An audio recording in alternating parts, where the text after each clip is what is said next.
NPC 1 and back to left. Good evening, everybody. Apologies for the delay in me joining, just a few technical issues my end, which I'm hoping I will resolve very shortly. We will start as soon as possible. We'll just allow a few more people to enter. There's a few more guests joining the room, so just please bear with me. For those of you who are here, you are joining the Spillers Tips for Winter Feeding webinar, and so we will be starting that very shortly.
Bella, I'm just having a few issues getting it to share with the video, so we're going to have to go without.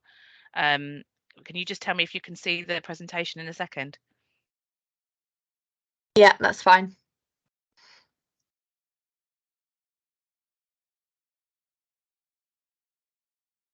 I can see the black horse. That's a good start.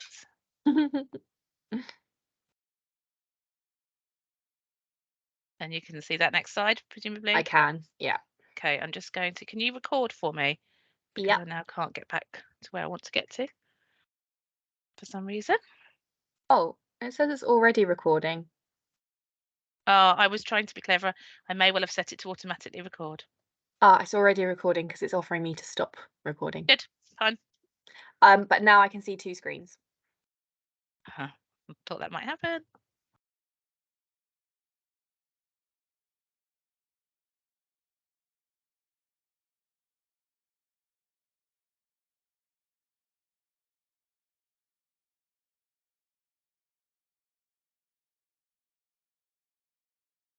Yeah. Oh, I don't want that though.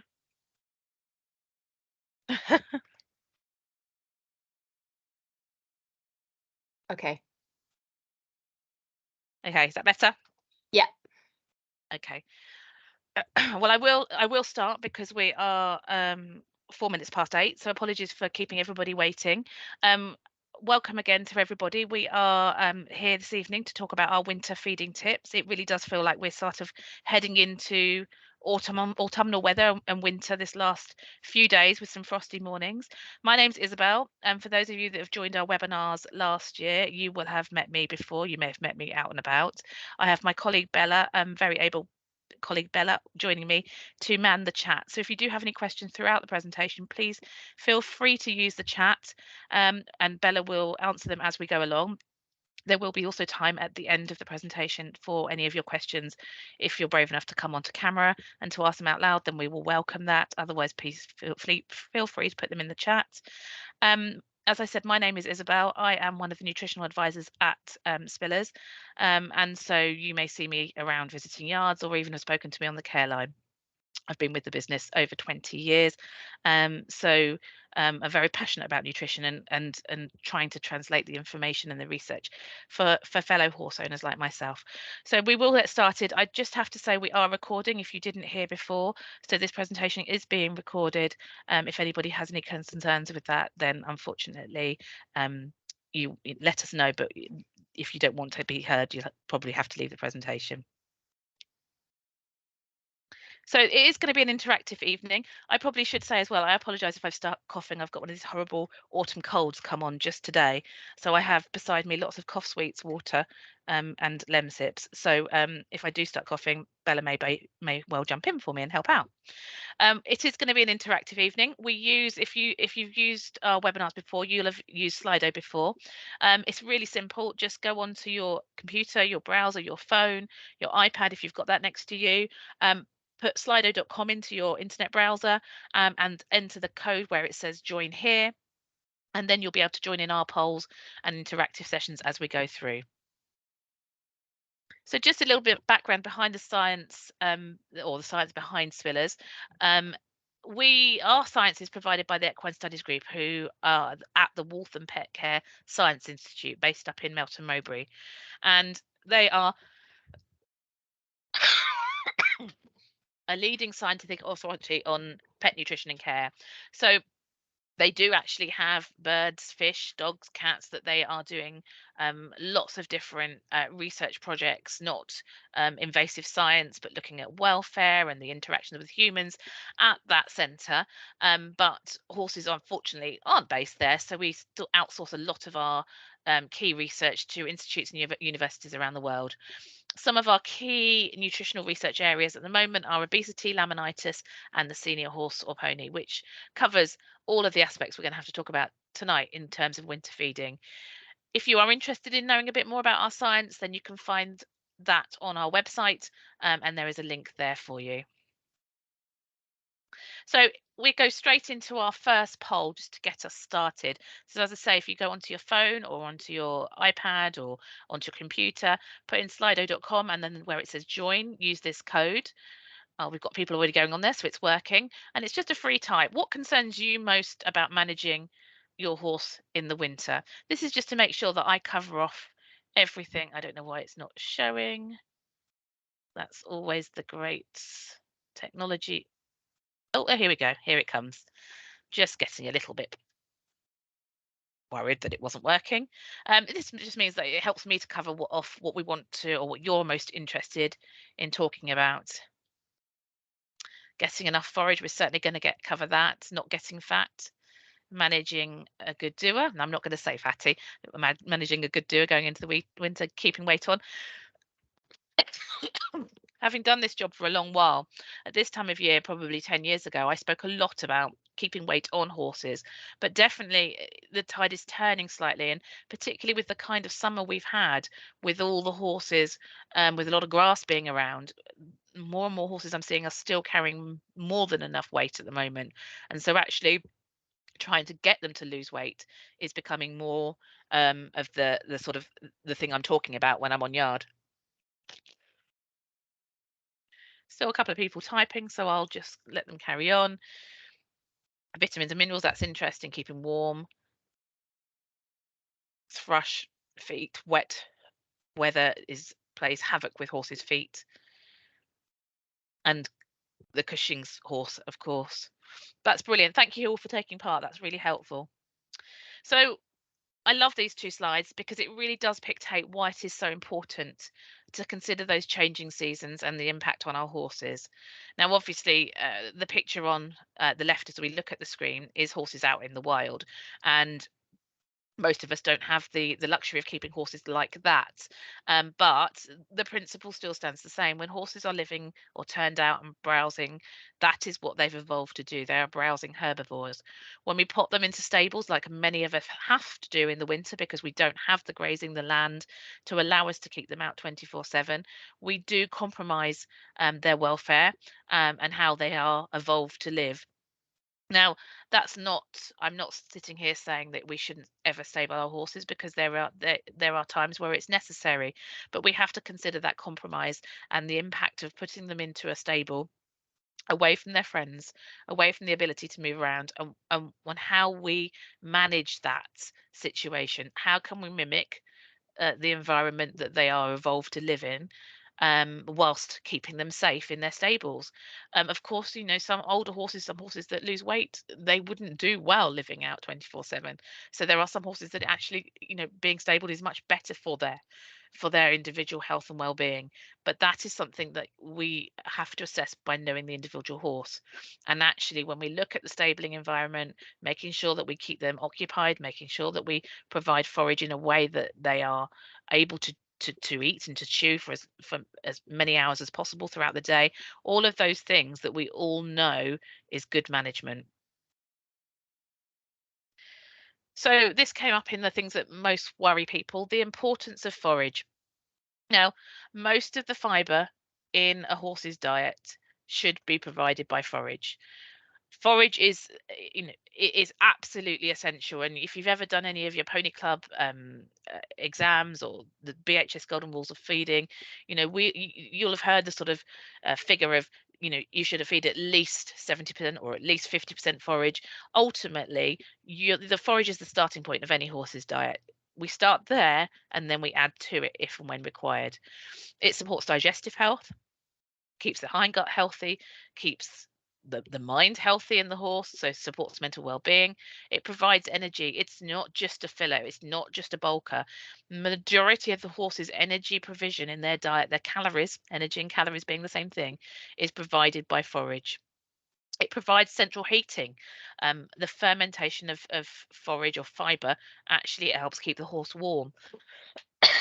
And it also supports hydration, and we'll cover that a bit later on.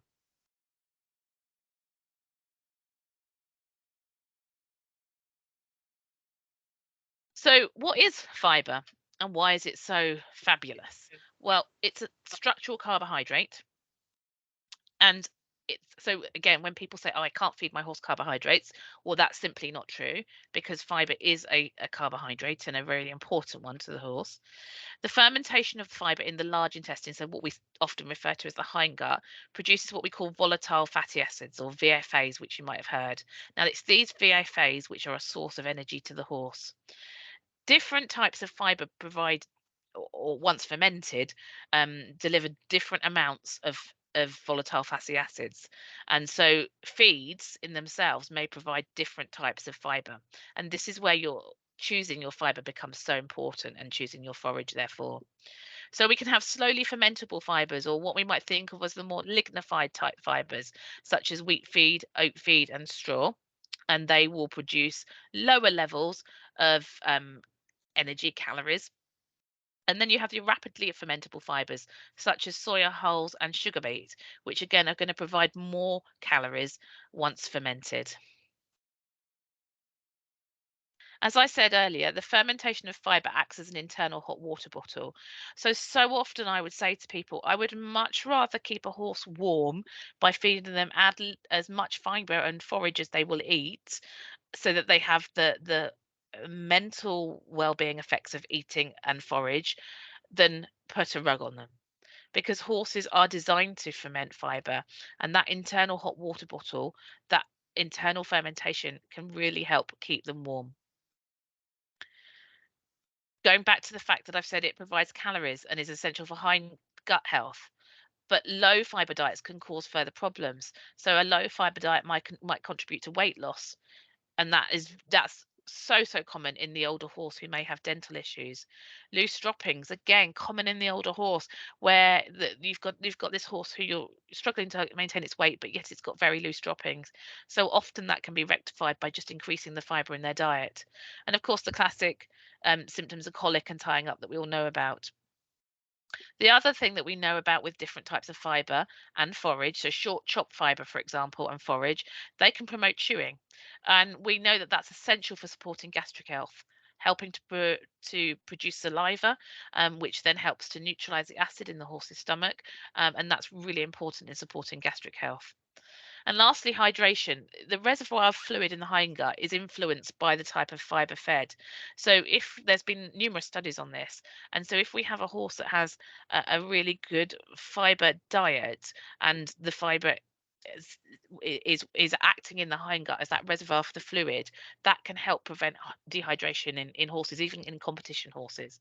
So again, making sure that that horse is not only being offered a high fiber diet, but is actually eating a high fiber diet is really, really important. I suppose then the next question is how much fiber? Now, unlike other nutrients, there actually isn't a published requirement. When we're looking at requirements for nutrients in horses, we use something called the NRC, the National Research Council's requirements for horses. And there isn't actually any published requirement for fiber.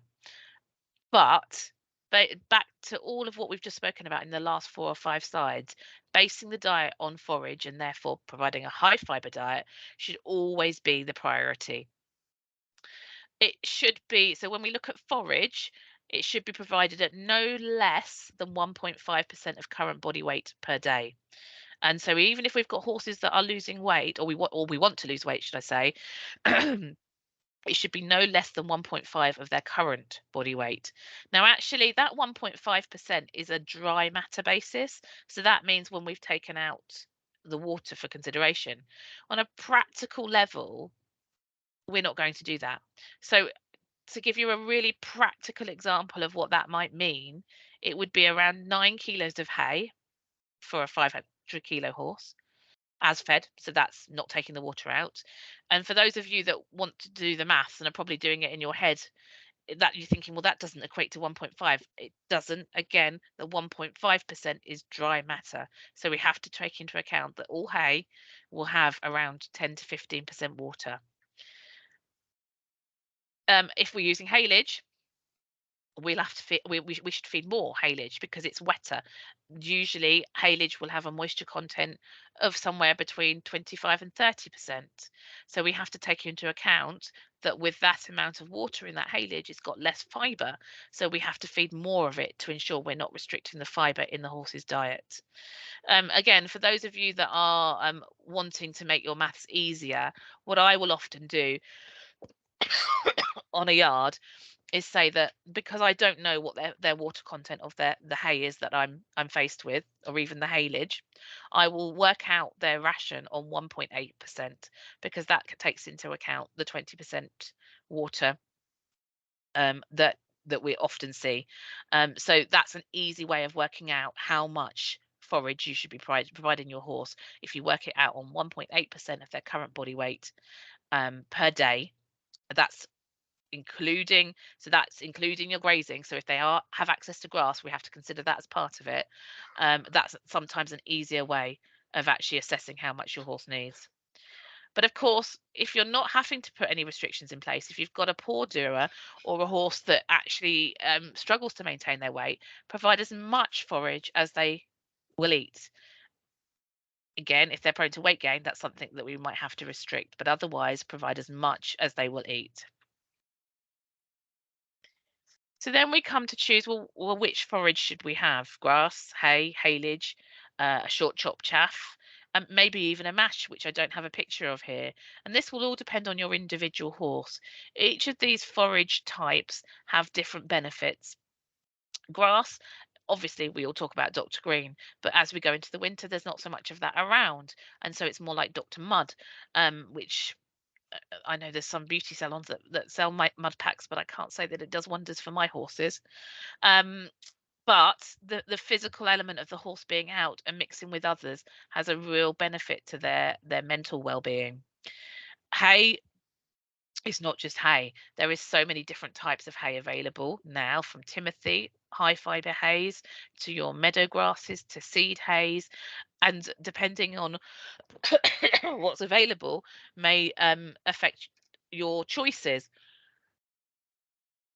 You may not have a choice. Your forage may be provided by your yard, in which case it might be a choice of, okay, well, is this good quality forage? Does it smell nice? There's no mold evident, and that may be the choices that you can make. Haylage again comes in various different forms. Owners historically have been worried about haylage, and there used to be the myth that you need to feed less haylage than you would do hay, but actually it is the reverse when we think back to our last slide and the water content. Because there's more water in haylage, we need to feed more. On a dry matter basis, haylage doesn't contain more calories than hay, so as long as we're mindful of how much we're feeding it, it can be safe to be fed to good doers.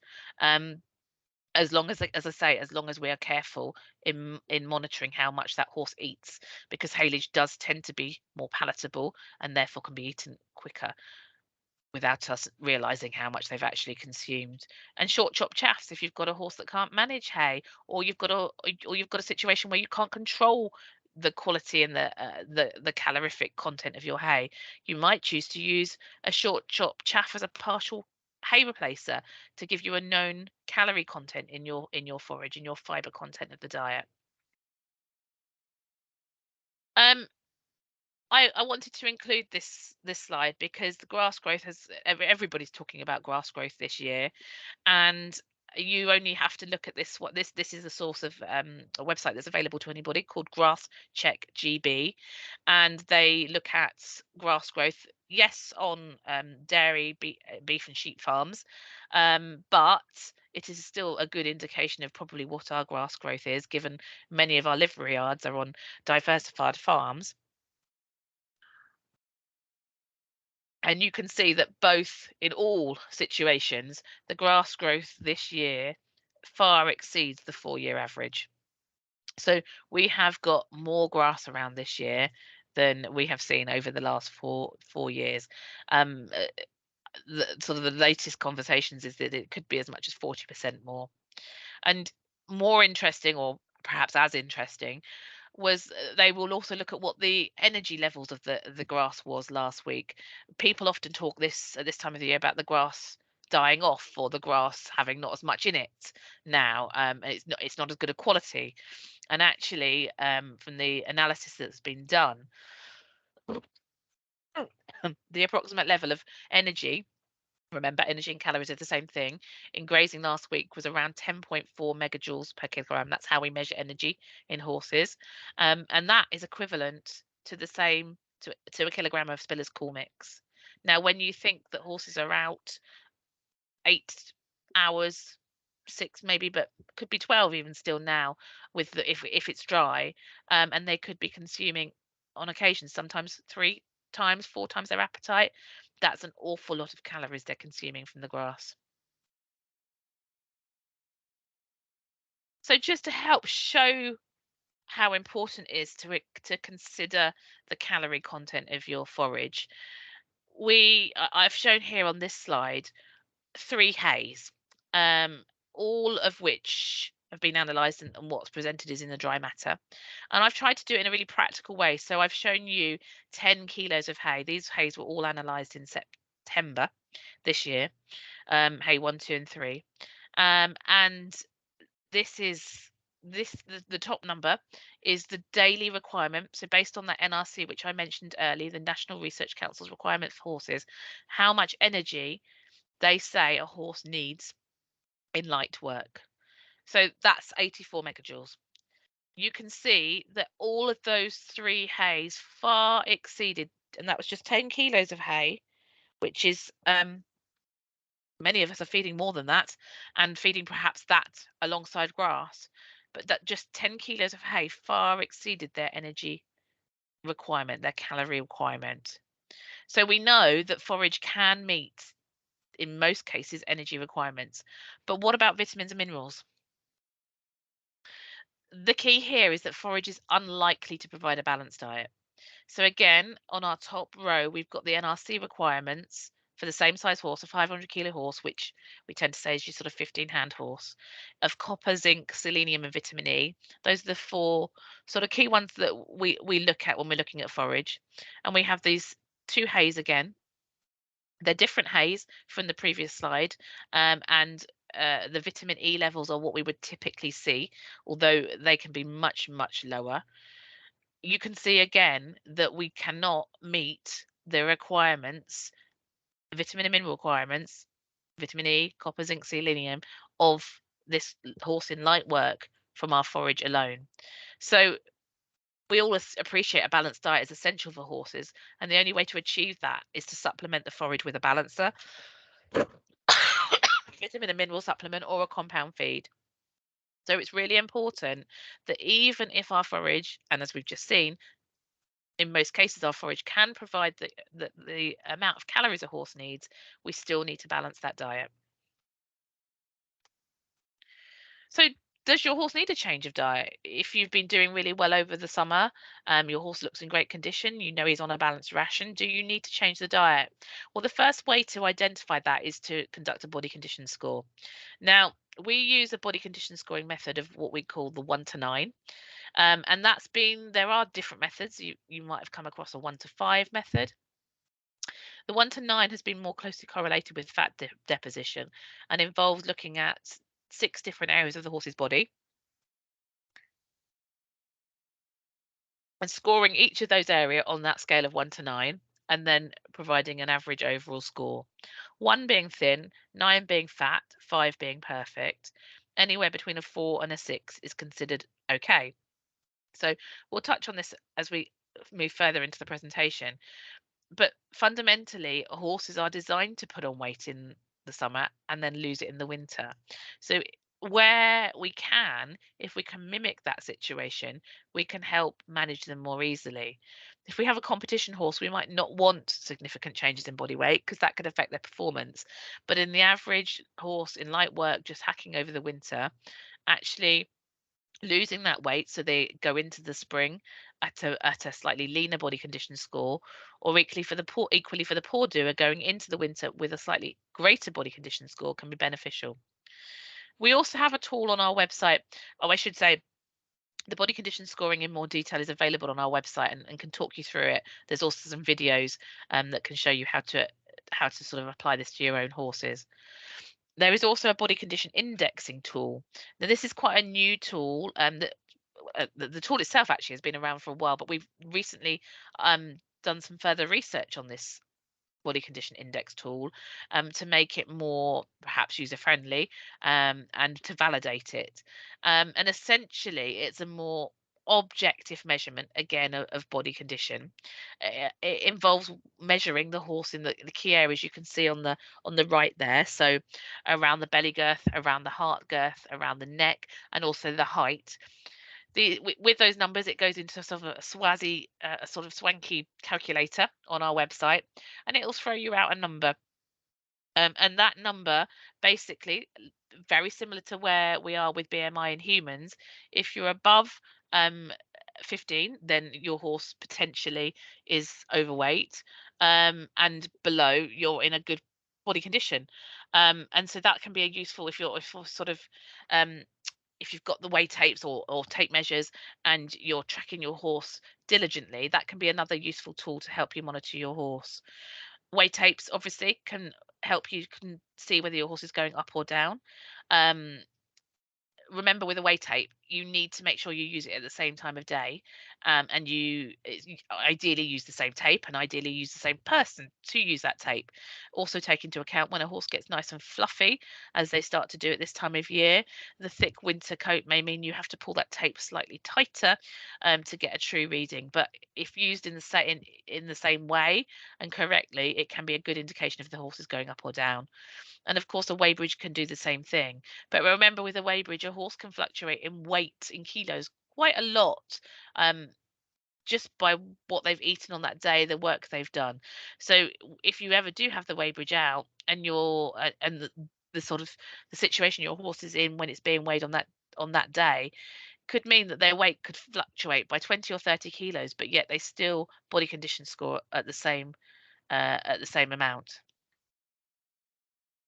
So we're on to our next Slido, and that's whether or not we consider our horse to be a poor doer or good doer over this winter. I thought this was a good question to ask, given what I'm faced with when I go to yards at the moment, so that the majority of the horses I'm seeing are good doers and not poor doers, and actually led to us doing something slightly different with this presentation, because I think last year we actually talked about winter weight gain, but this year we decided that we probably needed to cover all areas of winter feeding. I think we've only had 12 people. I'm just going to give it a few because we've got a few coming in. There had to have been some poor doers. It couldn't have just been 100% good doers.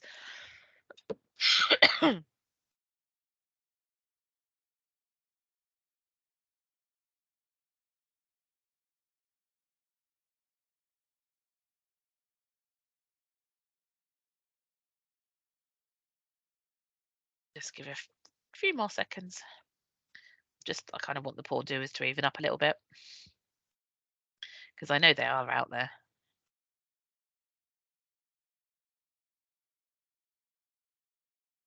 You can continue to enter your information on the poll. I can view it afterwards, after the presentation. I perhaps actually will take this an opportunity to mention that if you do have a question, please don't put your question within the Slido application, because we can't see that. So please, if you have put any questions in there, please pop them into the chat instead, because otherwise you won't get your question answered, unfortunately.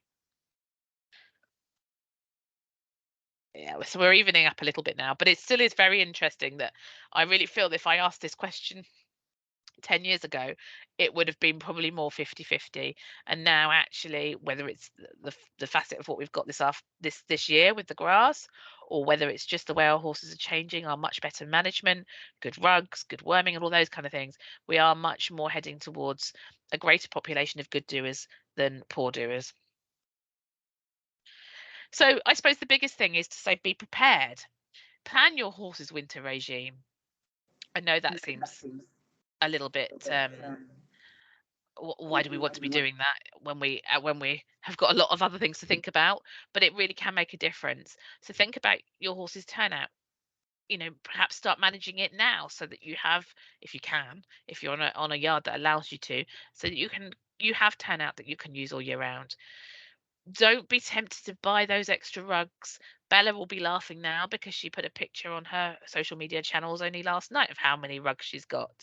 And she would be quite sad to see how few rugs I have. So don't think you need to rush out onto the sales and buy extra rugs. Think about whether your horse actually needs them. Some horses do, and Bella's are very different to mine. And that's where rugs really do have their benefits. And is one of the reasons why we're able to keep these horses living longer, because a good lightweight warm rug will really help an older horse, but not so much the little fat hairy Shetland. We've talked a lot about forage type and supply, but do think about that. Have you got a good supply for the whole winter?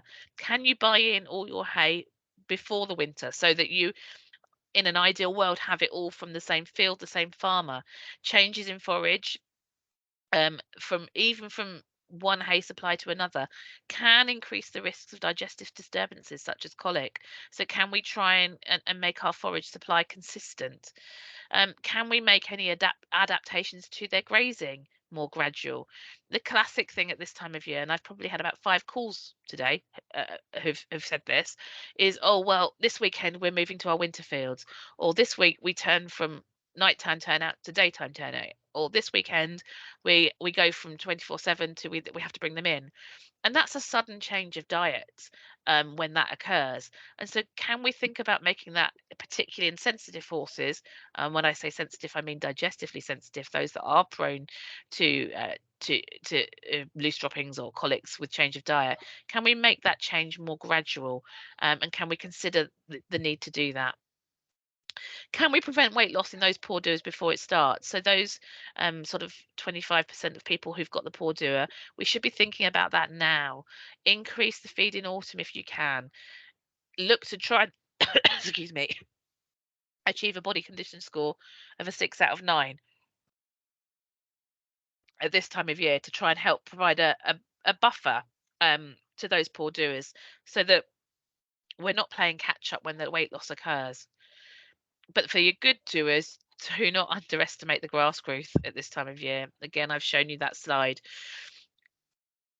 It seems, from my experience, that the grass continues to grow until after Christmas, certainly over the last few years when I've been managing my own land. And so good doers may need continued restriction right up until January or February. So that might mean continuing to use muzzles, continuing to strip graze, depending on your individual situation. If we do have weight loss, though, what are we going to do about it? Well, the first thing is to identify the cause. Are you supplying enough calories? Is the horse eating enough forage? Are they warm enough? Are their teeth able, in a good enough situation, placed to allow them to eat enough forage. One of the things I often say to people with older horses is, even if you've had their teeth checked and they still have a full set of teeth and their teeth look okay, what can happen is older horses can get arthritis in their jaw or in their neck, and that in itself can affect their ability to eat as much forage. Very subtly, they don't eat as much grass or as much hay, and as I say, it's subtle enough that sometimes you don't notice it until they start to lose weight. Think about changes in herd dynamics. If you've got a big round bale in the middle of the field, is your horse that's losing weight able to get to the hay, or is he at the bottom of the pecking order and getting pushed away? And of course, if the weight loss is severe or unexpected, you need to seek veterinary advice, because there can be many other reasons around that. Muscle and top line is important too, but you've got to remember that only correct work will build.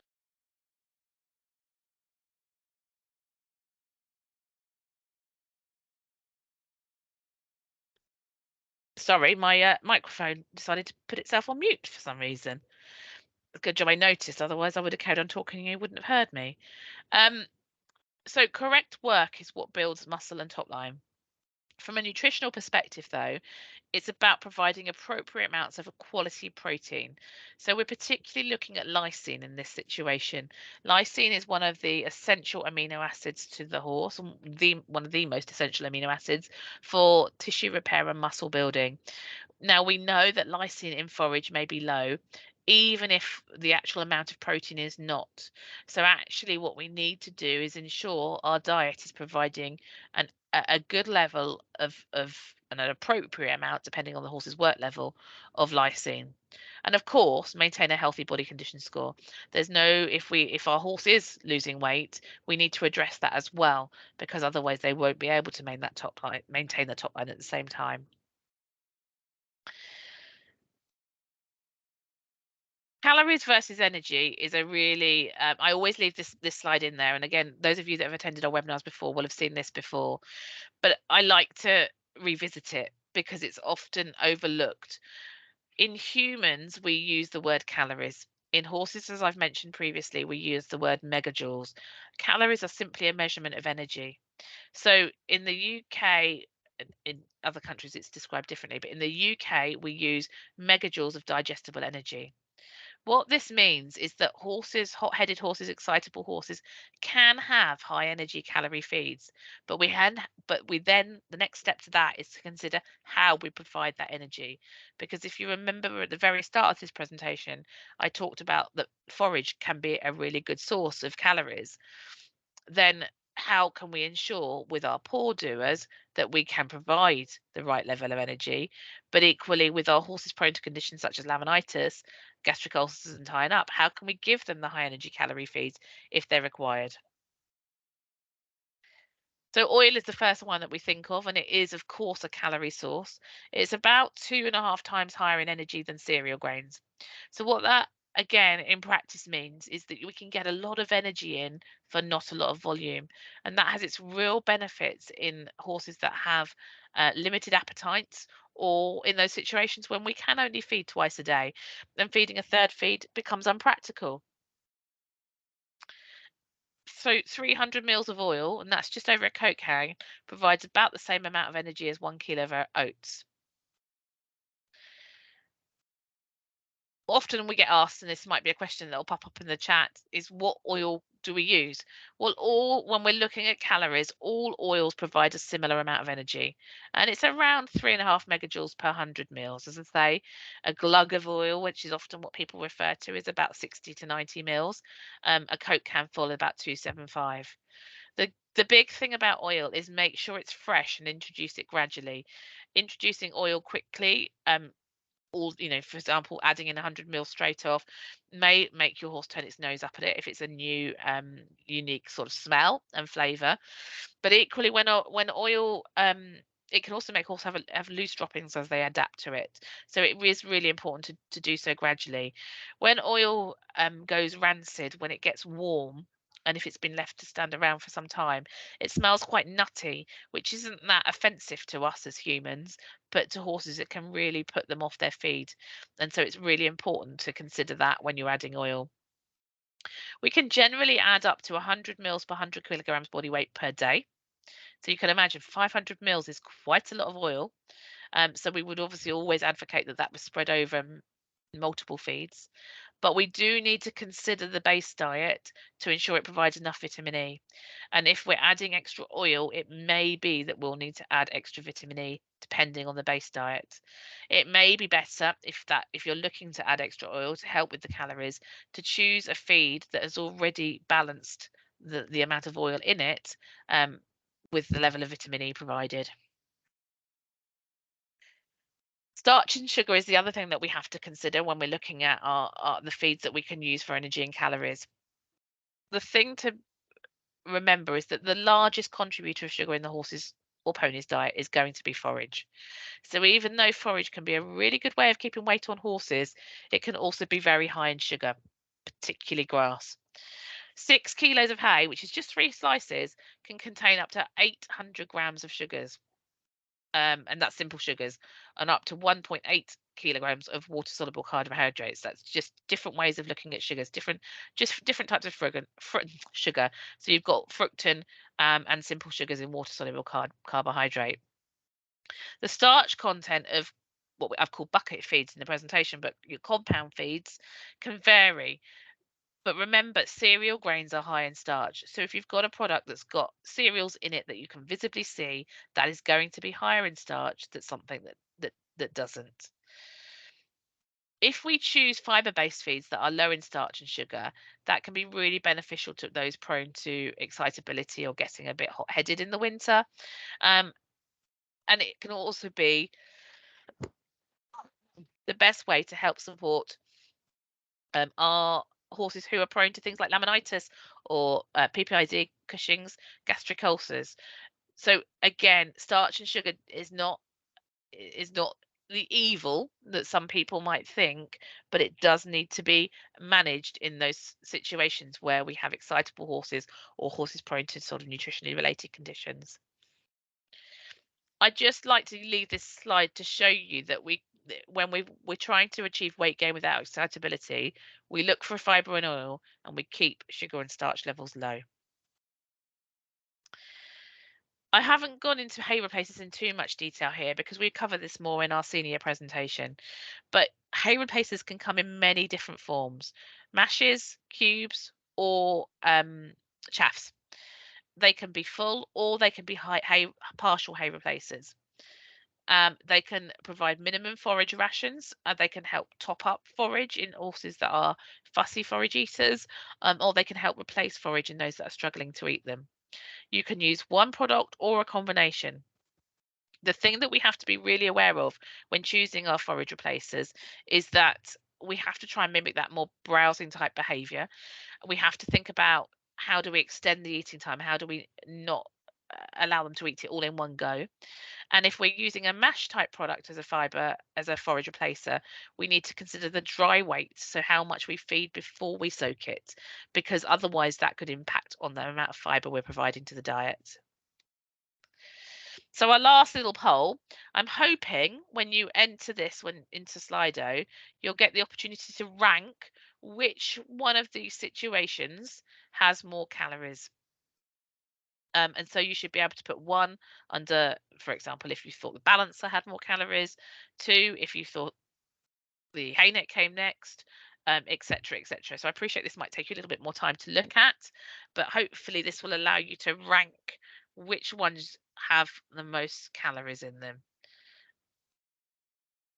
I'm hoping this works. This is the first time I've used ranking in this system, so if it doesn't, I will just give you the answer and say well done for participating.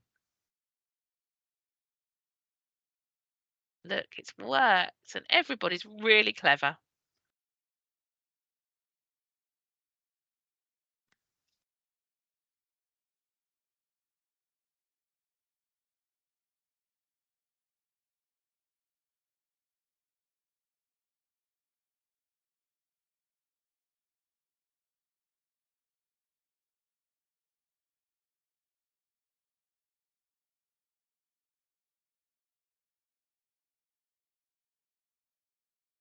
Still somebody having a go, so we'll just let them carry on.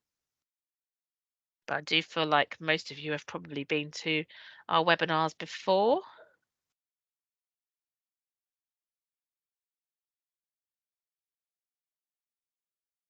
I hope you've got it right, Bella.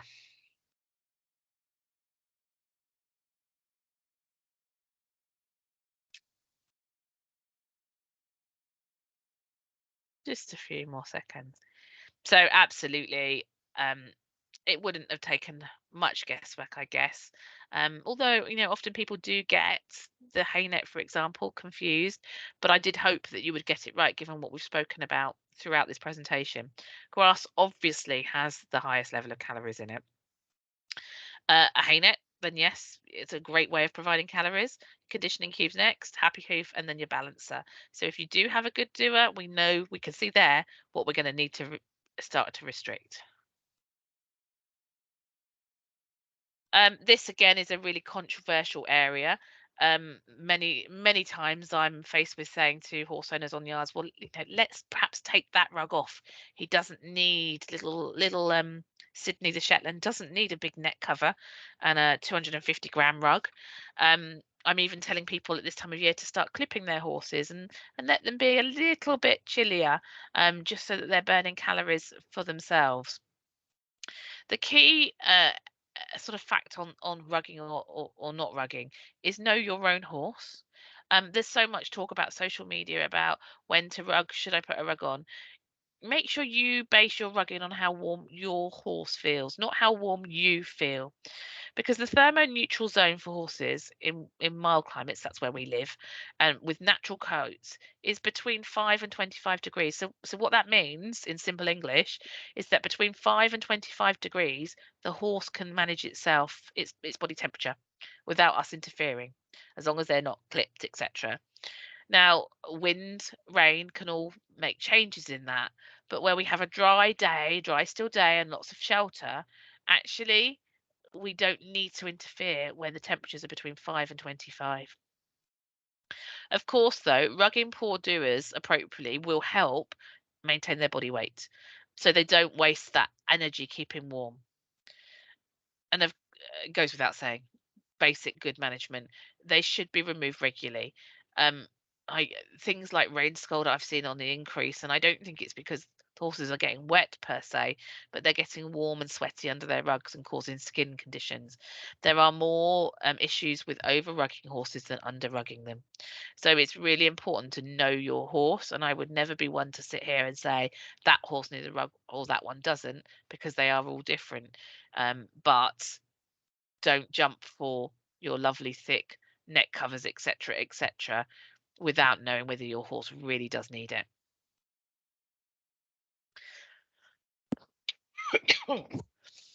So let's use winter wisely for the good doer. They say summer bodies are made in winter. I wish. Seasonal fluctuations in body condition are natural. If we can slim our good doers down over the winter months, it can help prevent that excess weight gain in the spring.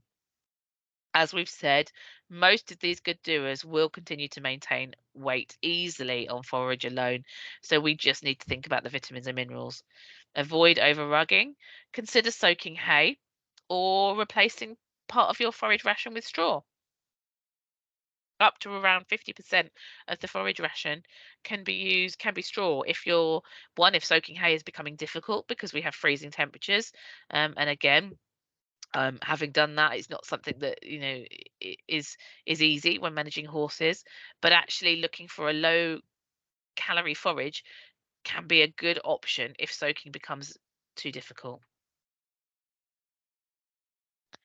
Balancers are not conditioning, so choosing a balancer to help put weight on your poor doer is not going to help, but equally choosing a balancer for your good doer is actually necessary to provide them with a balanced diet and is not going to contribute to weight gain. They provide negligible levels of calories, except a stud balancer. They're the one outlier. So we need to think about either an appropriate amount of compound feed, which is what we might do with a poor doer, or using a balancer for the good doer.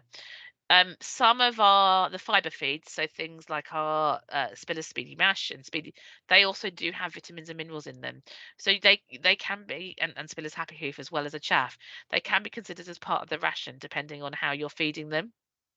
But if you're feeding less than the recommended amount of compound feed, then you'll need to add, or a feed without it, you'll need to add in a balancer or vitamin and mineral supplement.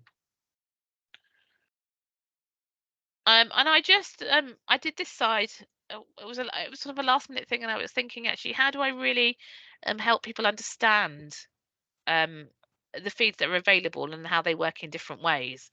And this just really shows, these are the feeding rates of these different feeds on a daily basis for our magic 500 kilo horse. And it just really does show in a visual way the energy level provided by the different feeds, but most importantly, the starch and fiber levels. So you can see how you can provide the same level of energy, calories, remember, but you can keep the starch and the sugar level down. Sorry, the sugar's not shown there, but the starch level down depending on the type of feed you choose. So the word mix in Shine Plus Conditioning Mix suggests that that product has cereals in it. And you can see how that has more starch in it, and so therefore less suitable for a more excitable type of horse than, for example, the Digest Plus Conditioning Cubes. And then at the other end of the spectrum, where we have our good doers, you can see how the balancer can also provide far less energy than using any one of those feeds, but will provide the balanced diet. These slides and the recording will be available for you to go back and look at should you wish to after the presentation. I always like to consider respiratory health at this time of year as well, because no matter how good our management, horses are exposed to tiny bits of airborne dust, mold and yeast. And all forage, no matter how clean it looks, contains these small particles which are enough for horses to inhale. What we're doing when we soak our hay is we're trying to make these these little particles swell and stick to the hay so that they are eaten rather than inhaled. 10 minutes may be enough to be effective. The key is making sure that if you're soaking for respiratory health, it's fully submerged and fully wet and fed straight away, because the moment it dries out,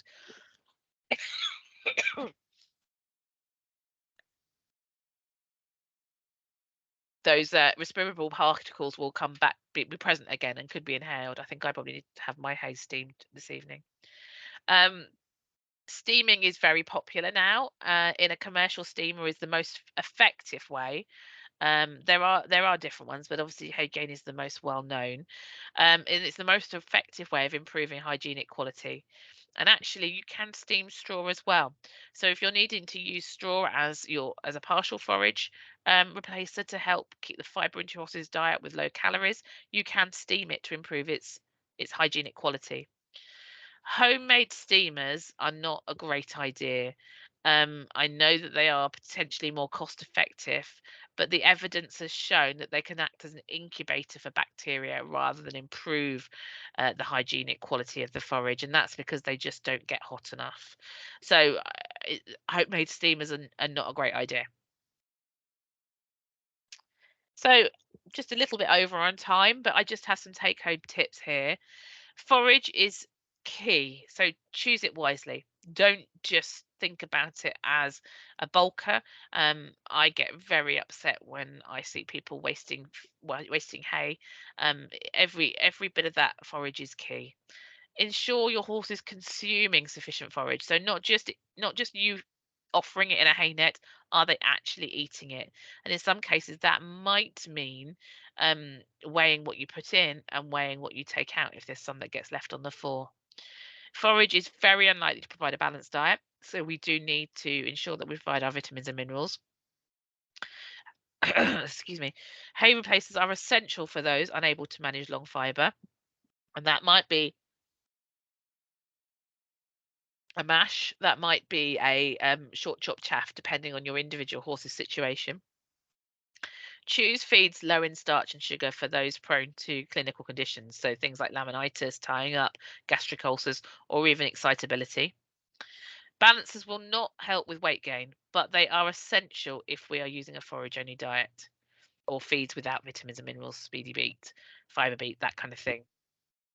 And remember, feed small meals. Horses are browsing herbivores. They're not designed to eat large meals. So feed small meals little and often. And remember to weigh those feeds before soaking, particularly if using your mashes. And again, particularly if you have a poor doer, how much mash you feed will play a big part on whether they are able to maintain their weight. So we draw the presentation to a close. We'd love to hear your feedback on this session. If you want to scan, I'm sure Bella will put the link into the chat as well, but if you have your phone to hand, scan the QR code there, and please do enter, provide us with some feedback in the survey. All participants will be entered into a prize draw to win a £20 Spillers voucher. So I will leave that up there for a few moments, and then I will open the floor to any questions. I will shortly stop sharing so that I can see people's faces should they wish to come on to turn their camera on to ask some questions. But if I just want to give you time to be able to scan that into your phone, or as I say, Bella will put the link into the chat if that's easier. Thank you for joining us. Remember that we have the Spillers helpline / care line. Our nutritional advisors work on a rota basis and are there 5 days a week, 9 till 5, Monday to Friday. And they're the same nutritional advisors you would see on the yard, so we can provide that sort of continuity of service. So please feel free to use us. There's obviously opportunity to email us via our website as well. And Bella, maybe you could put the link to the Careline inquiry form onto the chat as well. So I'm going to stop sharing and see if anybody would like to ask any questions.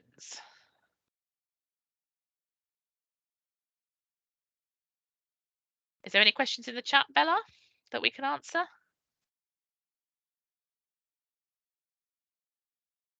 Oh, there's one there I can see. Can I ask, is the Lightning Balancer, is this okay to be fed on its own? Absolutely. I still feed it on its own to my little pony, my cob pony. He's still living out at the moment, doesn't need anything else. So I feed it on its own, and he enjoys it just as much as if he was to have anything else with it.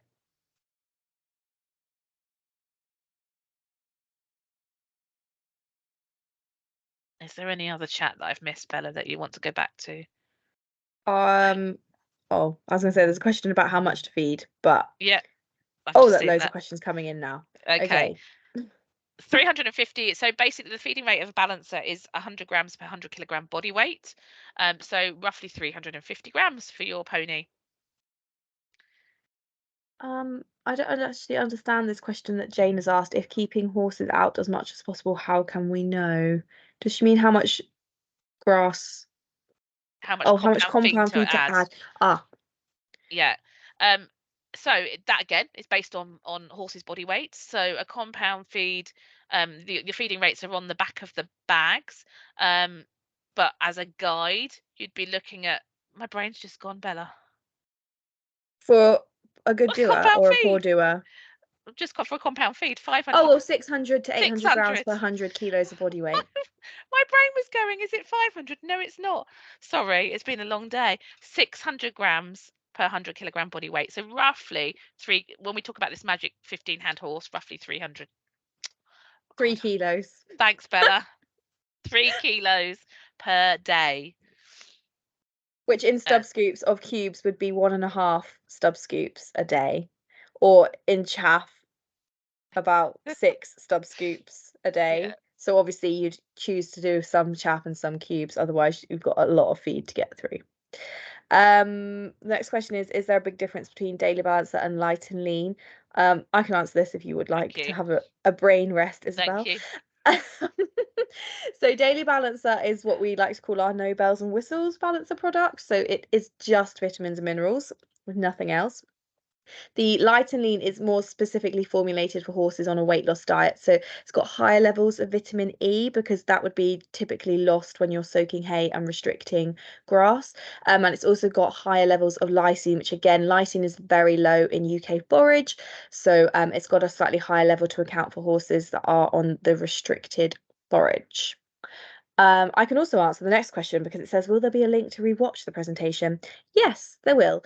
The whole session has been recorded, so afterwards Isabel will send me the link. I will publish it, and then I will probably email you tomorrow. So yeah, we will send you the link around afterwards. Any more questions? Did you answer all the ones that were beforehand? Yeah, I've Yeah, topped I've seen up. that. Thank Yeah. you. Please feel free to come on the. Sorry, I've just put a cough sweet in now to try and stop me. Oh, more Coughing. questions. Yeah. How much hay would you feed a 13-hand pony weighing 340 on a weigh tape with reduced grazing? We need to know hours. Is it out on grass for 12 hours and in for 12 hours, or out all the time before we can answer that question? What is the best balancer for a young horse? Currently good doer, but our first winter together, so not sure how she will do. I love this question. It's always interesting when you get a new horse because you really don't know how they'll be. I would say just start with daily balancer or original balancer and some fibre like molasses free, and just see how you get on with the body condition scoring, and you can always adjust it as you go, but there's no need, unless you think she's going to be suddenly a poor doer, there's no need to preemptively feed a good doer. So I would recommend just keeping her on original multi-balancer as a starting point and assess as you need. Okay, the horse is out 24 hours. Right. Well, you might not need to give any hay yet because there might be plenty of grass and there might be enough grass all year. It really depends on their body condition score. So only if you feel, well, what I actually like to do is count their droppings because that's a really good way to gauge. So in 24 hours, roughly 12 poos and 8 as a minimum. If they're doing less than 8, then you can be assured they're not getting enough. So at that point, I would be adding maybe 2 kilos of soaked hay as a start and build it up. But you definitely probably don't, especially right now in October, be needing to be adding any hay at all. I don't know if you feel differently about that, Isabel, but I No, wouldn't be adding. I'd agree. Yeah. I'm not.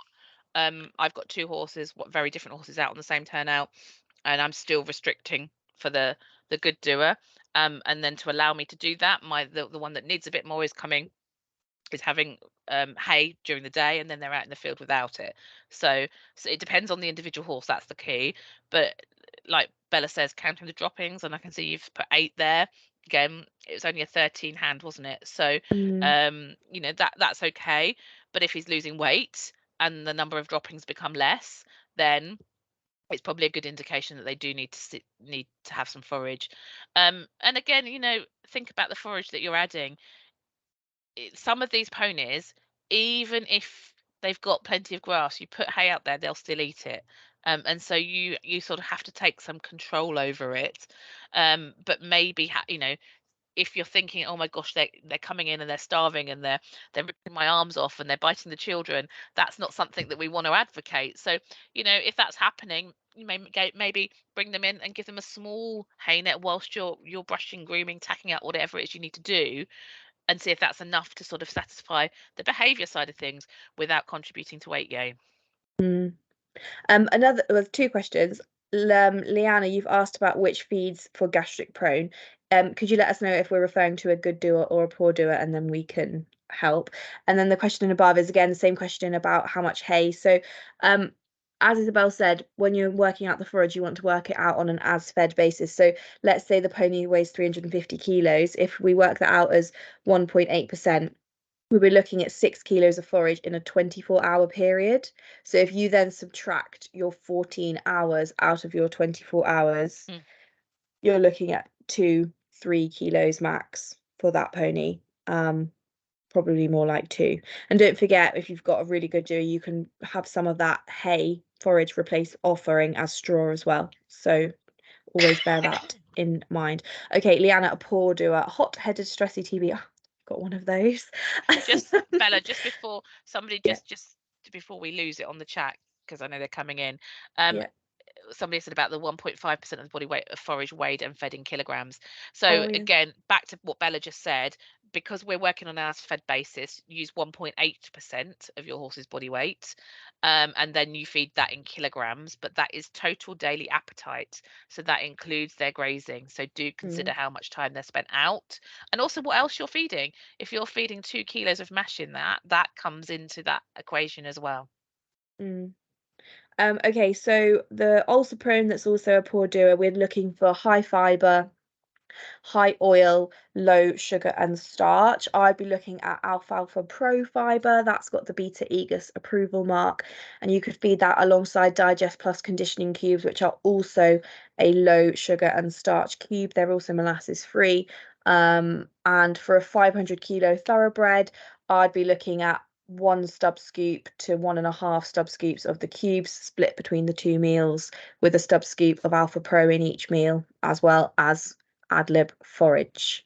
But to be more specific, we'd probably need a bit more info. So contact the care line, drop us an email or call us tomorrow and we can sort of drill down to exactly. But as a ballpark, what I would go for a gastric ulcer prone, Alfalfa Pro Fiber and Digest Plus conditioning cubes. Do you have to soak hay? The pony is on Timothy hay due to porky side. We would always recommend soaking hay if we've got an overweight horse, because that's the best way to reduce the calorie content of the hay. I know it's not always practical, certainly when we're getting to the cold weather with freezing taps and things. In that case, then potentially replace some of the hay ration with straw, as I said earlier. But if you can, yeah, if you've got an overweight horse, soak your hay, definitely. There's some questions about how much grass they eat, and that's such a it's such a difficult. I wish I could give you a black and white answer, but it's so variable depending on the length of the grass, the type of grass, the horse. We tend to say if they're out for 12 hours, they'll eat half their ration. So we've got a horse that requires 10 kilos a day, they'll eat 5 kilos minimum if they're out for 12 hours, but it could be a lot more. Or less. Yeah, or less. Who knows? If you've The got the best way thoroughbred that is to paces the count. fence, yeah. Yeah, the best way is to count droppings, genuinely, just to like get an idea on what's average for them. And that's the best way to measure intake. Because if you know that they're doing loads extra than they normally would, they're probably consuming loads more than they normally would. But then you can't account for the calories in that because of the weather, the temperature, the moisture, the soil type. You know, there's just too many variables. And if they're putting on weight, if you've restricted their, if you've worked out their hay ration based on the numbers, and they're putting on weight, then they're eating more in the field than they need than we've estimated. So therefore, we need to consider maybe not restricting it if they're in for 12 hours. We need to consider the time they're spent in and eating, but how do we actually reduce the calorie content then of the forage they're eating when they're in? Yeah. Another question is about a good doer on Senior Supermash. So Senior Supermash will provide a balanced diet, but only when fed at the full recommended ration. So I'm not sure how big your horse is, Hannah, but if it's a classic 500 kilo horse, you need to be feeding 3 kilos a day in order to provide sufficient levels of vitamins and minerals and then not need a balancer. So just make sure you're feeding enough. If you're feeding half the amount, you could feed half ration of balancer to top it up.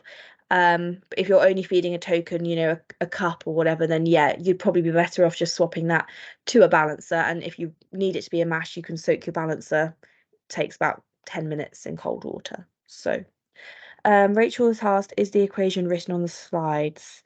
Yes. I think that must be to do with forage. It was, but remember that I used the dry matter equation, which is 1.5%, and then you have to adjust for water. Make your life easy, and use 1.8% of your horse's body weight. Yeah. Or ring the care line and we'll help you with Yeah, it. we'll work it out for you. Okay, Debs has said my horse does 16 droppings a day. Is that too many? No, every horse is an individual. Some will just do more. It's just about keeping track of your horse. If you think your horse is gaining weight and is also doing the 16, then possibly yes, you need to think about what you can do to reduce it.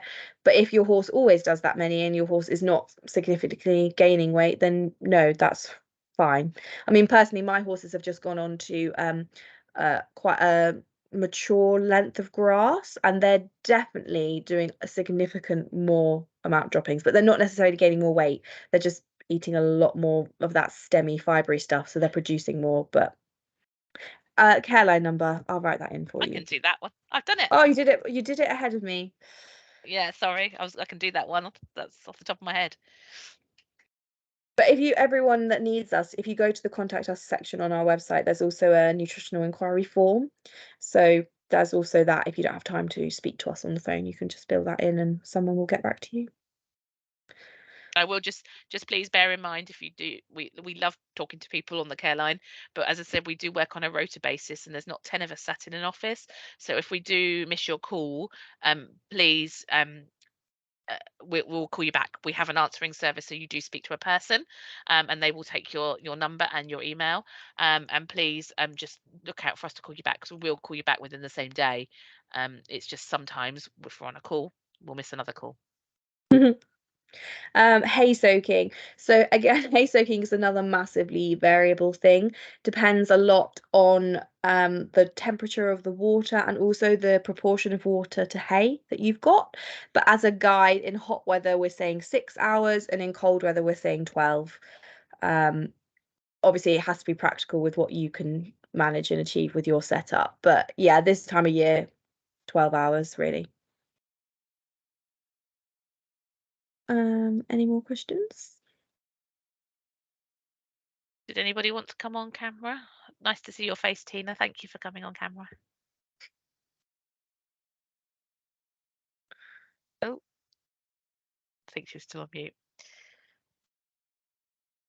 Oh, we have Jane joining us, but she's on mute too. So unmute yourself before you ask a question.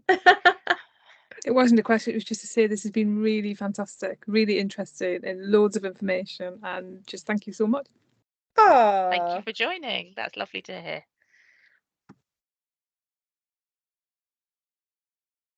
right. Anybody else? Any other questions? Otherwise, we will draw. I'm going to stop recording.